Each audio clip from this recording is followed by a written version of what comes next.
back, everyone. We are here at PDAC, which is the largest mining conference in the world. I'm here with Keith Neumeyer from First Majestic Silver. And the question that I've been asking a lot of these top leaders is, this space, the natural resources, can be very volatile. But my question is, for investors, for the benefit, what makes a great investor in this space? What are key ingredients? Well, first off, nice meeting you, Ben, for the first time. Key ingredients as an investor. I think first, it's a very speculative sector. The mining sector is very speculative, and you have to be careful, what you're investing in, and look at the management team first. See, what kind of skills they have. Have they built big companies in the past? What's their success like? And if you pick good management teams, you've got a better than likely chance of making a profit on your investment. And also look at timing. It's a very cyclical industry.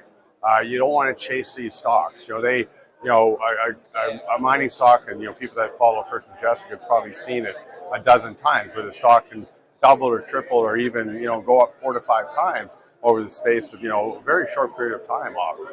I remember back in 2016, the stock went from $5 to $20 in a matter of 6 months. And these kinds of moves do happen. And a lot of the times it's got to do with metal prices. Silver's moving, gold's moving. These mining stocks can really move big time. So just be aware of the cyclicality of the industry. That's awesome, Keith. I think that's really good advice that you gave there. Something that I do want to pinpoint is, you mentioned about the leadership teams, the management teams. And what are, your name, for First Majestic, like Keith Neumeyer, you're a top leader from the space that a lot of people value. Who are some other top leaders that you would consider, people check out or kind of listen to as well? Yeah, the individuals like Ross Beatty, he founder of Pan American Silver, founder of Equinox, great guy. He's more or less semi-retired, but no one really retires in this business. And there's others, but he definitely jumps out. But there's a lot of really good people in the mining sector. That's awesome, Keith. And then my last question to you: I know you are so bullish on silver. You represent this. You represent the space super well, which I applaud you on that, and I thank you. What are some key ingredients that you see going on in the upcoming quarters for silver? Well, it's a very frustrating metal. I love silver. Don't get me wrong, but when I put First Majestic together, silver was $5 back in 2002. I expected to see $50 silver, which we did, but I did not expect silver to go from 50 all the way back down to 12, which it did over the next few years. It was very frustrating, and when you're running a mining company and you're selling your silver at $30, $40, or $50 an ounce, and all of a sudden the silver price drops to that degree, it's hard to manage the company because all of a sudden your revenues just disappear.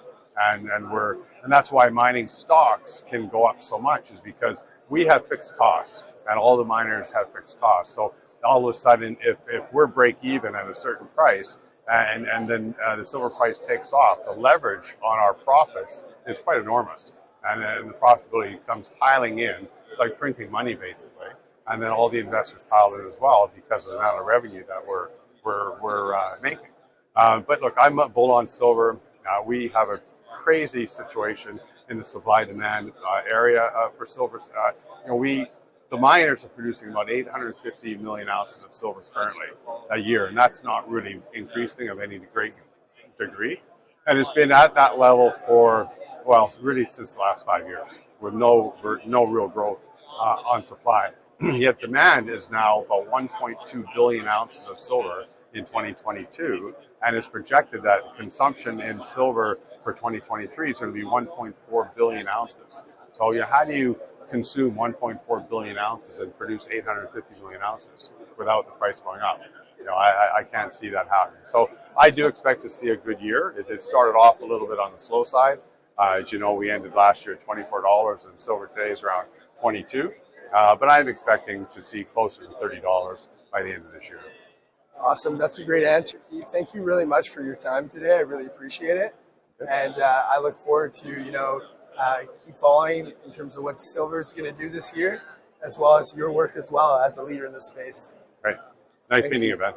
Likewise.